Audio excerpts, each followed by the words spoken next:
And we do start tonight with that sure sign of back to school in Northeast Ohio. Yellow school buses back on the road. But with so many public schools in the area starting this school year virtually, what are those buses doing out there? We send 5 on your side investigator Scott NOLL in search of answers.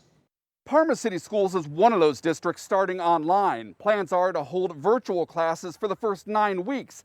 But that doesn't change the requirement that says Parma still needs to bus private school students to schools reopening for in-person learning.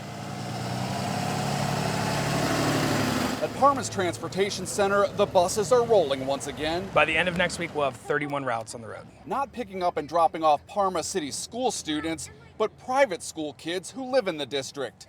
Something that doesn't make any sense to Donna Crockett. It would be like, half of the stores opening and the other half not.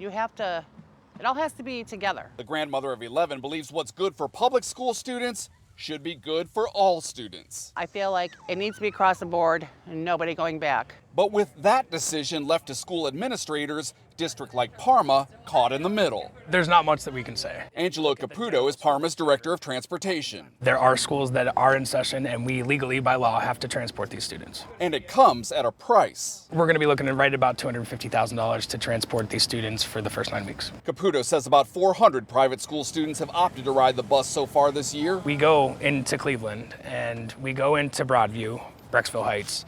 We go into North Royalton, we go into Berea. A situation CROCKETT calls ridiculous. But one CAPUTO says the district just has to deal with. I totally understand that side of it as well.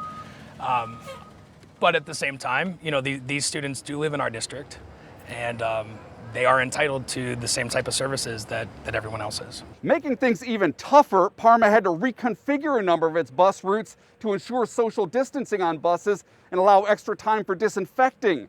I asked the transportation director if he was going to have enough drivers when Parma does resume in-person classes. He said, "I really hope so." In Parma, I'm 5 on your side investigator Scott NOLL.